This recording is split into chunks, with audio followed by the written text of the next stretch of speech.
Opa, bom dia, boa tarde, boa noite, bem-vindos ao vídeo, né?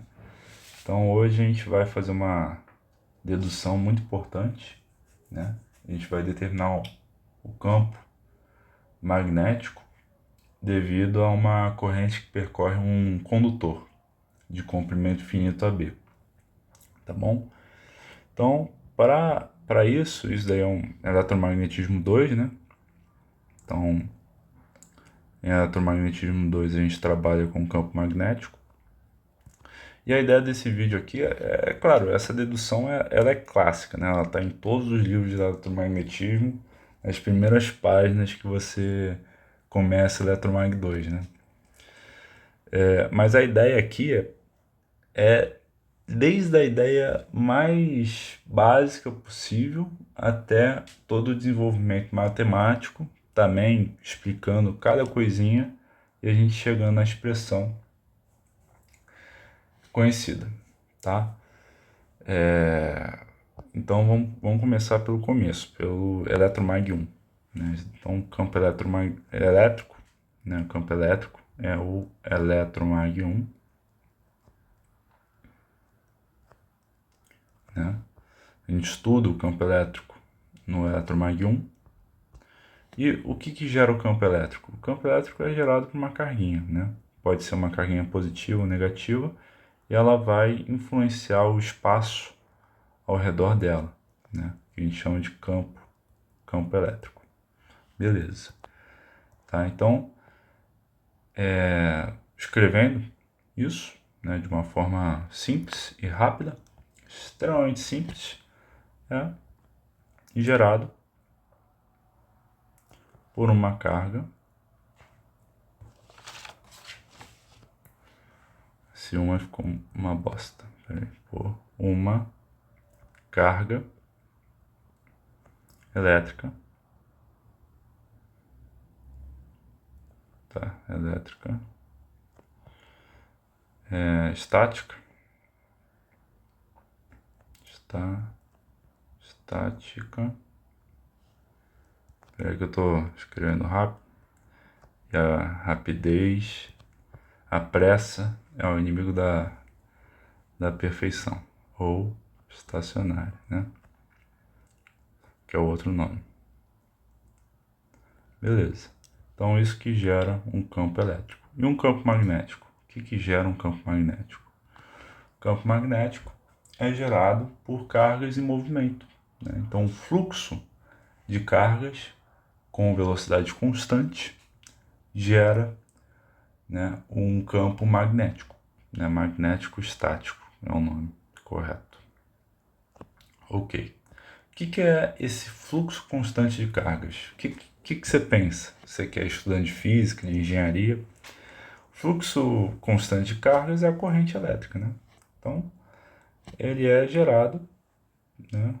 Gerado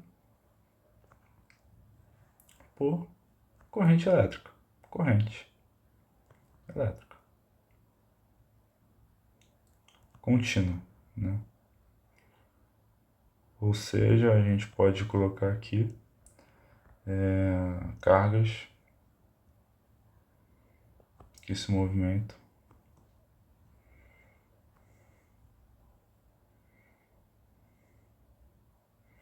com velocidade constante. Beleza. Ok. Qual que é a regra da mão direita? Vamos para a regra da mão direita, né? O que é a regra da mão direita? Bom, a regra da mão direita, ela relaciona duas coisas. A corrente, né? Que é o que gera, e o campo magnético, né? O campo magnético a gente chama de H, tá bom? Tá, então ele relaciona a corrente, que é o gerador, ao campo magnético, que é gerado, né? Como que ela relaciona? Você aponta o seu dedão para a corrente e os outros dedos dobrados vão indicar o campo magnético, que a gente chama de H, né? Beleza. Muito cuidado, que o campo magnético ele é uma grandeza vetorial. Então, se você não colocar a setinha em cima, dependendo, seu professor pode riscar toda a sua questão, o seu exercício, né? E só fazendo uma revisão, né? Já que é uma grandeza vetorial, o módulo de H ele tem esse símbolo aqui, que é igual a H, né? Então isso aqui é muito importante, né? Então, se você não botar a setinha em cima do campo magnético, você tem que estar se referindo obrigatoriamente ao módulo dele. Se não colocar a setinha, se tu fizer isso aqui, ó, sei lá, 5 AZ, por exemplo. Estou dando direção a uma grandeza escalar. Então, isso está errado, tá?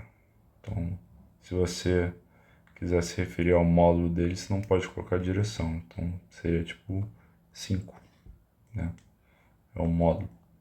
Enfim, importante a gente revisar isso, que a gente vai usar essa propriedade. Tá bom.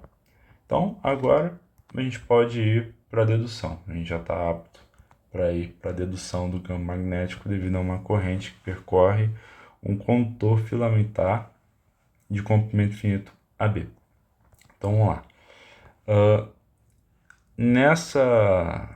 Eu já desenhei aqui, né? Mais ou menos o que vai ser. A gente vai colocar o fio, né? O condutor, que é o fio, em cima do eixo Z.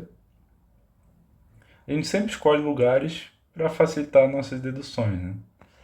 Lógico, a humanidade ela achou expressões absurdas e complexas partindo das melhores posições, das melhores condições para a gente calcular, senão não tem como, né? A gente sempre procura a configuração mais fácil para achar algo que vale para outras configurações também, né? Então aqui está o fio, né? E a corrente eu vou arbitrar para cima, né? Então a corrente está aqui. E logicamente, se você sabe, você estudou um pouco de vetor, aqui está na direção Z. É um vetor unitário AZ, né? Esse vetor unitário, só lembrando, ele só serve para indicar a direção, né? Então o Z ele sobe, né? O eixo ele, né? Então o vetor unitário na direção Z ele tá para cima também. Ok. Para deduzir isso daqui, a gente vai usar as coordenadas cilíndricas, né? Então a gente vai sair das coordenadas cartesianas, né? Em elétron 1 a gente usa isso a rodo, né?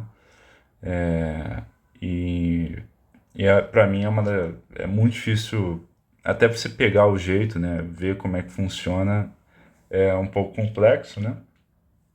Mas depois você pega, depois você sabe trabalhar com isso, com coordenada cilíndrica, coordenada esférica também, né? Que a gente trabalha muito, você vai embora no eletromagnetismo, né? Então, se você tem dificuldade nisso, sugiro você voltar lá para análise vetorial, né? Estudar essa parte bem aí, que você vai usar muito aqui em eletromagnetismo, nessa dedução, inclusive, né? Então, vamos lá. Qual que é a ideia aqui? Lei de Biot-Savart, né? A gente vai começar com ela.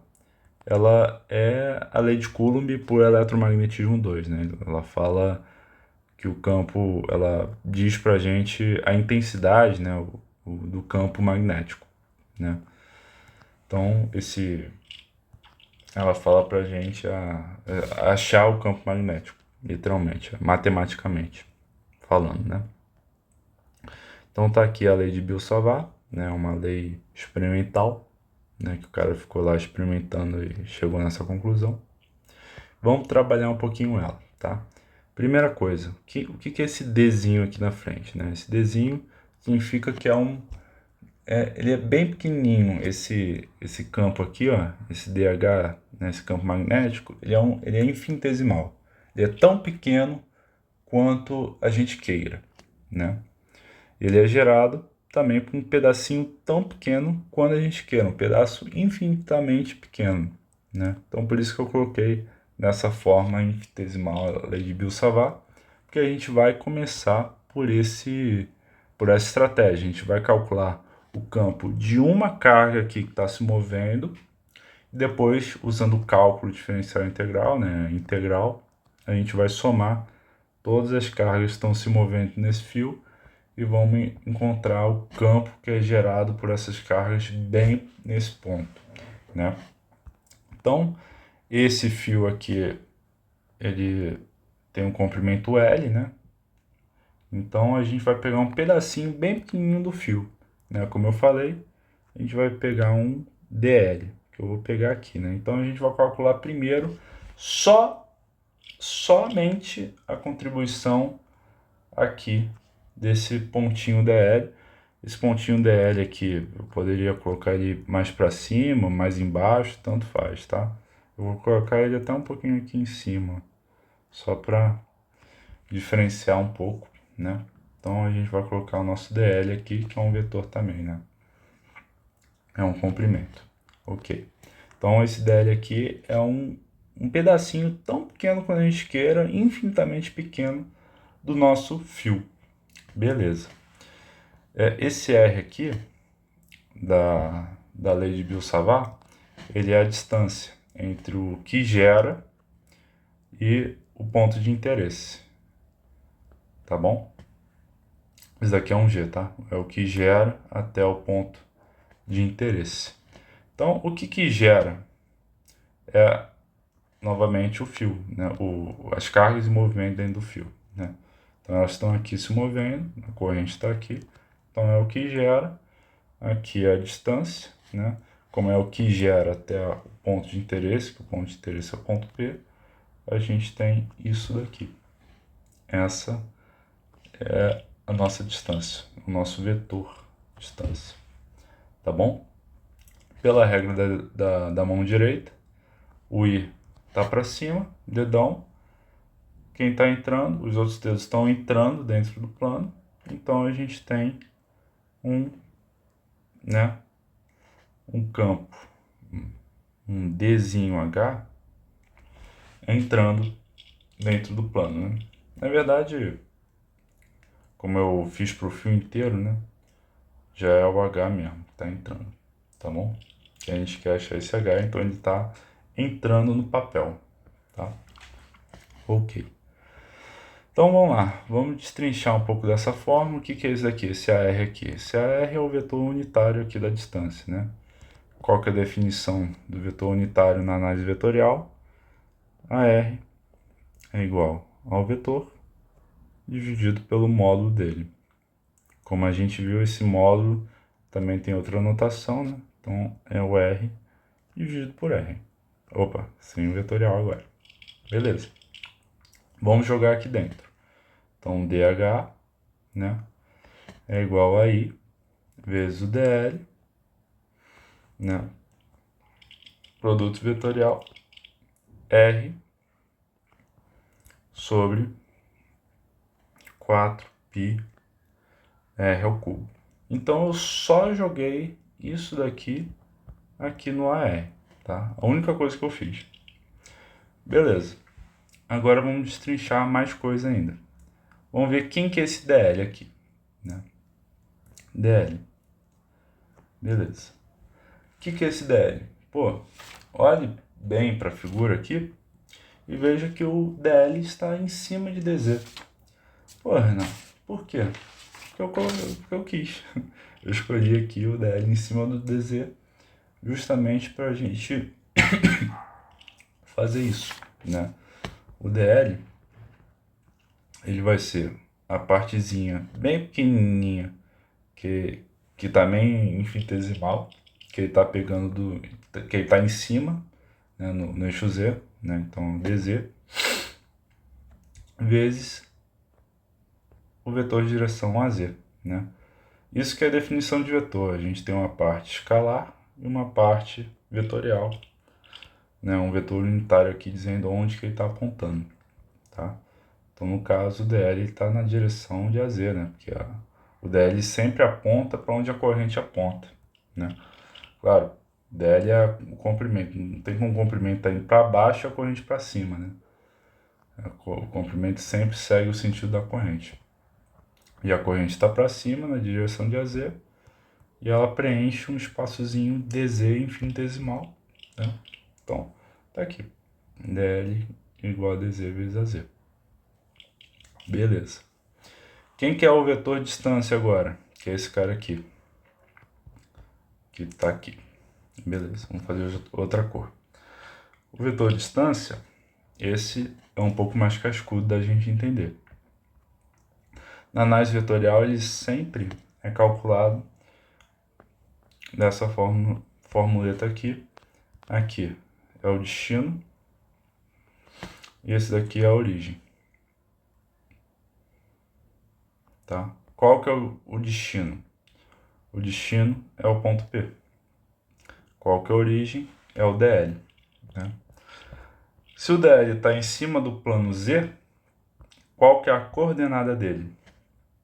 Bom, a origem, né, que é o DL, ela vai ser igual ao ponto Z, que ela está em cima, na direção a Z. Né? Opa. Quase que eu cometi aquele erro que eu expliquei, né? Então é isso. Então DL está no ponto. O ponto de origem, né? Não é o DL. É o ponto onde o DL está.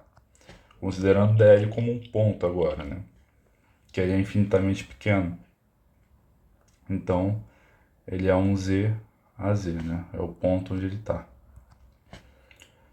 E o destino é esse ponto P aqui. Né? O ponto P eu coloquei numa altura Z igual a zero. Como a gente está em coordenadas cilíndricas, né? Esse destino aqui, ele vai ser igual ao ρ a ρ. Né? Ele está numa direção aqui em coordenadas cilíndricas, a gente sabe que esse carinha aqui é o ρ. Né? E esse carinha aqui é o arro. Né? Então, o vetor distância, R, ele vai ser igual ao destino, ρ a ρ, beleza? Menos Z a Z, menos o ponto de origem, né? Lembrando, eu estou considerando que o ponto de origem é esse DL aqui, tá? Considerando ele agora como um ponto, né? Ele está em cima do eixo do ponto Z. Aqui é um número qualquer Z, né? Porque está no eixo Z. Então, é isso, tá? Eu coloquei aqui o vetor, outro vetor aqui, e achei o vetor posição através dessa forma aqui clássica da análise vetorial. Beleza. Então, vou deixar aqui. Isso aqui foi tudo um rascunho, tá? Agora vamos substituir, né? Então, DH, ele vai ser igual ao I vezes... Quem que é o DL? DL que a gente achou, DZ a Z. Vou colocar aqui, DZ a Z. Beleza. E quem que é o R, né? Que tá aqui. O R a gente já achou também. É ρ a ρ menos Z a Z. Vezes produto vetorial, no caso, né? Isso aqui é um produto vetorial. Esqueci de falar isso. Produto vetorial. Né? Produto vetorial. Rho a Rho menos Z a Z. Beleza. Fechou. Sobre.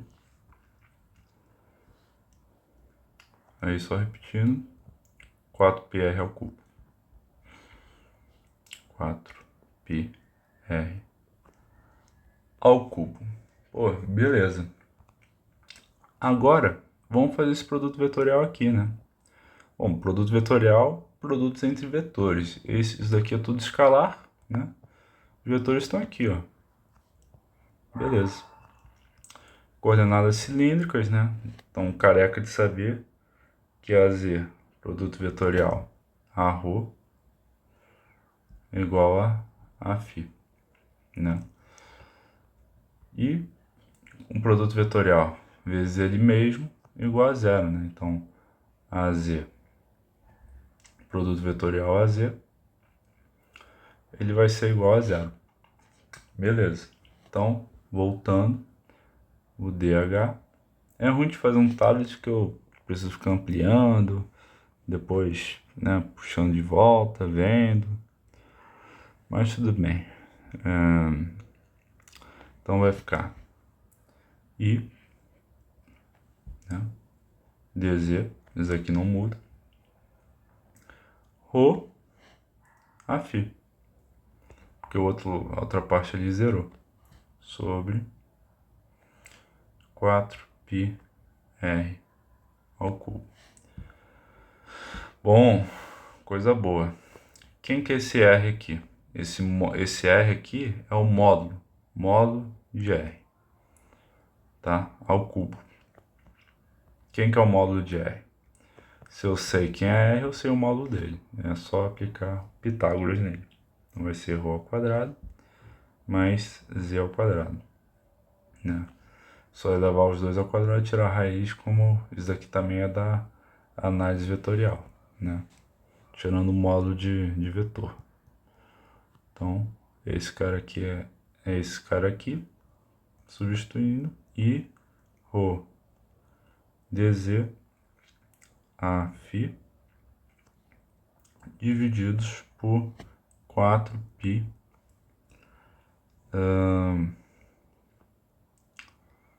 módulo de ρ quadrado mais z ao quadrado elevado ao cubo, que é igual a I ρ dz a φ sobre, agora, qual que é, o que está aqui, né? Quando a gente tira a raiz, a mesma coisa que a gente fala isso aqui, ó, I mais z ao quadrado elevado a meio, né? Isso tudo elevado a 3, né? Então a gente multiplica aqui, né? Matemática básica. Então vai ser 4π vezes ρ ao quadrado mais z ao quadrado elevado a 3 meios. Beleza. Fechou. Então, achamos esse carinha aqui. Ok. Agora, né? Agora a gente vai integrar, né? Então, a gente já trabalhou essa expressão. Então, o DH, só recapitulando, ele é igual a I ρ dz sobre 4π ρ ao quadrado mais z ao quadrado elevados a 3 meios. Então, opa, na direção a φ. Então, a gente achou o dz, que é a contribuição daquele dl, né? O dh, né? Que é a contribuição daquele dl. Então, a gente, para somar todo mundo, a gente tem que integrar. Então, h vai ser igual a integral de I ρ dz sobre 4π ρ ao quadrado mais z ao quadrado 3 sobre 2 a ρ. A φ, foi mal. A φ. Então agora é só resolver essa integral, é parte matemática agora, né? Bom, esse cara aqui que é o problema, né?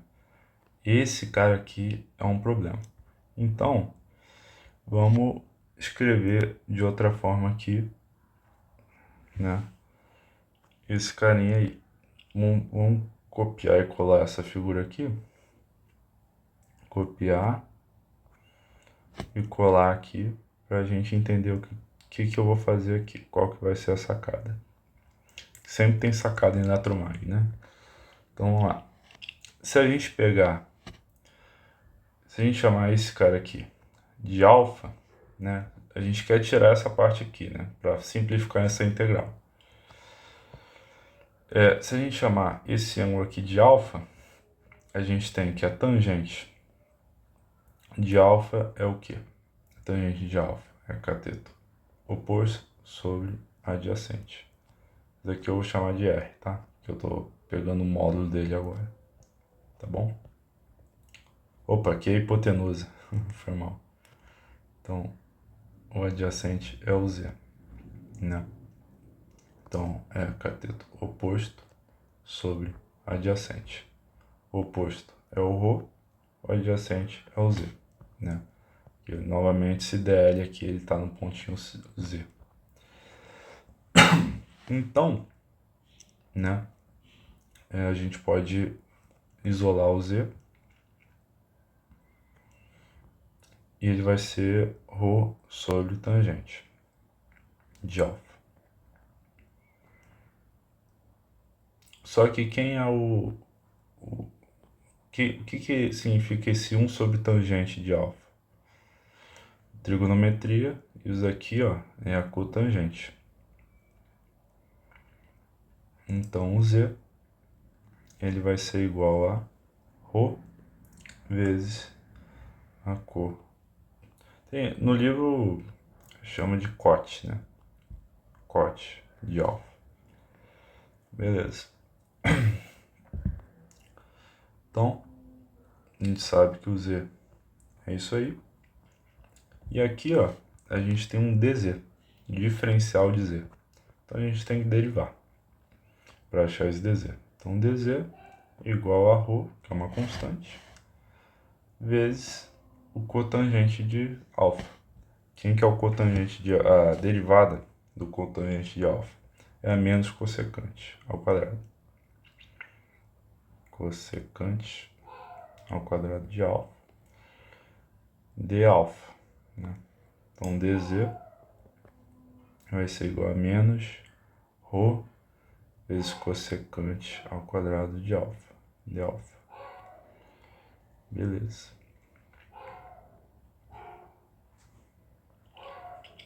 Fechou. Agora, a gente tem como a gente jogar esse cara aqui dentro, né? Que a gente achou o Z, né? Principalmente o Z, né? O Z e o DZ a gente tem como jogar aqui dentro, os dois, né? Que a gente achou. O Z ao quadrado, né? Que tá aqui aparecendo, ele vai ser igual a ρ ao quadrado, cotangente ao quadrado de alfa. Né? Então vai ficar ρ ao quadrado mais Z ao quadrado é igual a ρ ao quadrado mais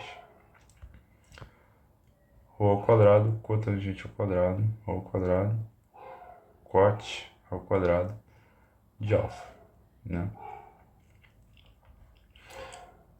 Ρ ao quadrado igual a 1 mais cote ao quadrado de alfa.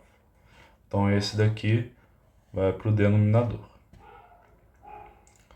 Denominador. E esse cara aqui, o dz, vai para o numerador. Já está pronto aqui no numerador. Beleza, então o h ele vai ser integral, né, de i ρ, o dz a gente já achou, né, menos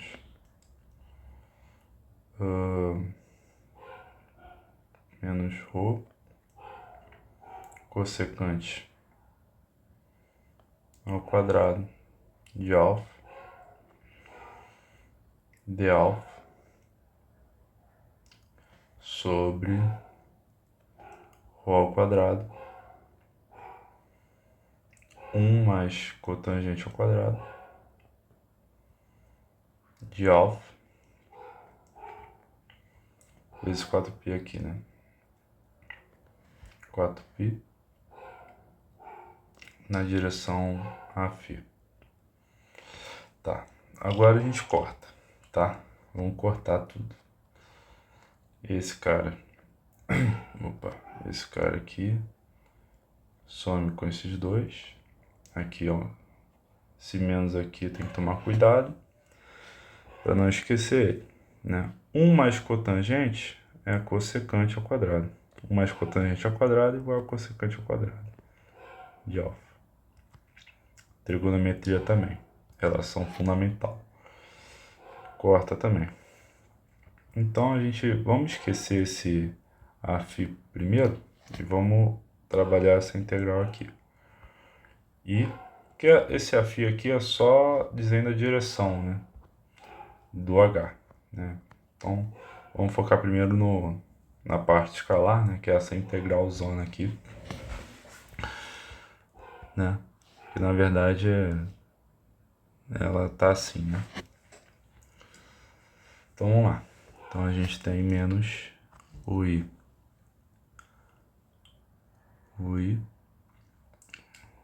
de alfa sobre 4π. E é isso, né? Sobre 4π. Fechou. Agora a gente tem que resolver isso, né? Na verdade,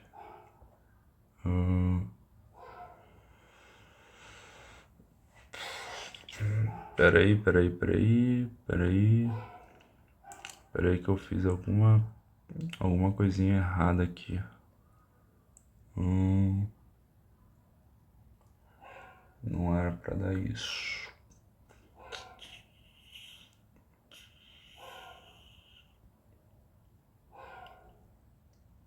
Putz, esqueci dos 3 meios ali em cima. Peraí, esqueci disso. Aqui elevado a 3 meios, né? Aí eu cortei aqui sem querer.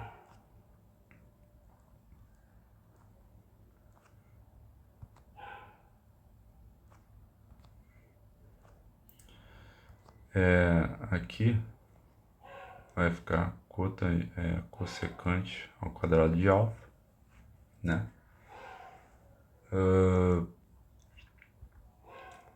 E aqui, peraí que eu vou falando ao mesmo tempo, eu me confundi aqui. Aqui tem um rho ao quadrado também. Peraí. Então, calma lá. A gente substituiu o z, aqui é o denominador.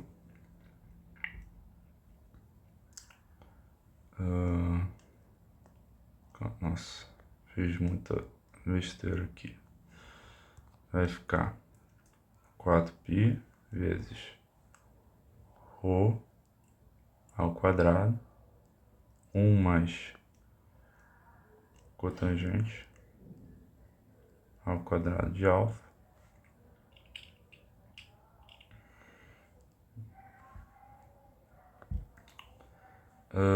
isso aqui elevado a 3 meios. Agora sim. Esse cara aqui é cossecante ao quadrado de alfa. Beleza? Beleza. Então vamos substituir aqui. E passando os 3 meios para lá, né? Vai ficar, né, isso daqui, esses 3 meios aqui elevado a duas coisas multiplicadas ao quadrado, vai ser tipo 6 sobre 2, isso daqui tudo vai ser ρ ao cubo, cossecante ao cubo, né? Que vai ficar 2 vezes 6, 2 vezes 3 sobre 2, vai dar 6, né? e aqui nessa cossecante ao quadrado também. Então vai ficar a integral. Novamente, voltando aquilo lá que eu falei, eu vou ignorar esse daqui por enquanto, vou calcular só a parte escalar. Então, integral de I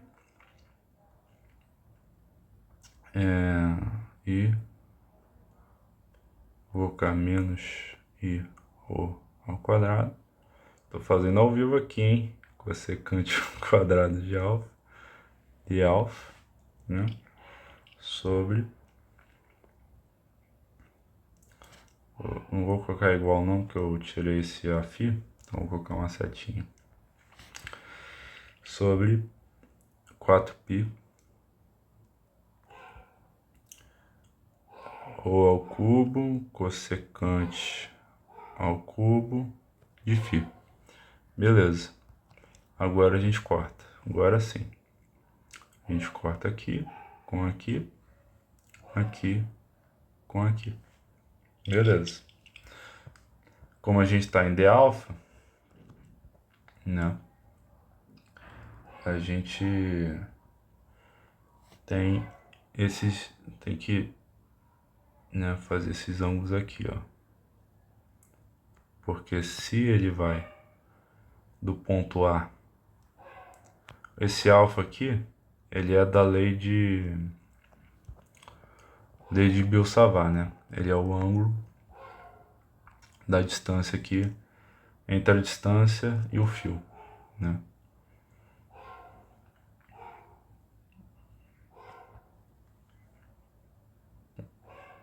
Então aqui é o alfa 1 e aqui é o alfa 2, né? Por que eu estou fazendo isso? Porque a gente está integrando em relação a alfa. Surgiu um d alfa aqui, então a gente tem que integrar, os limites de integração tem que ser alfa, já que a gente está integrando sobre um fio finito, né? Então aqui é um alfa 1 até um alfa 2. Então integral de alfa 1 até alfa 2 de menos I sobre 4π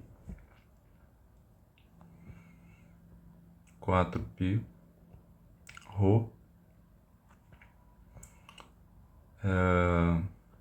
vezes 1 sobre cossecante de alfa, d alfa. Chegamos no final da expressão. A cossecante, ela é o inverso do seno. Beleza. E se eu tenho o inverso da cossecante, né, vai ficar 1 sobre seno. Vai ficar o inverso disso daqui, né? Que é o inverso da cossecante. Que é igual ao seno, né? Não sei se vocês pegaram aí, acho que sim. Então, isso aqui é o seno. E como só aqui tem alfa, né? Só o seno aqui tem alfa, isso aqui é tudo constante, vai tudo para fora. Então vai ficar menos I sobre 4π rho integral de alfa 1 até alfa 2 e seno de alfa de alfa. Quem que é esse cara aqui? O que dá a derivada? Qual função cuja derivada é seno? É o menos cosseno. Então vai ficar menos I sobre 4π rho vezes menos cosseno alfa de alfa 1 até alfa 2. Beleza? Que é igual a menos I sobre 4π rho vezes vai ficar menos alfa 2, menos cosseno de alfa 2, menos cosseno de alfa 1. Então o alfa 1, no final das contas, vai ficar positivo. Cosseno de alfa 1, né?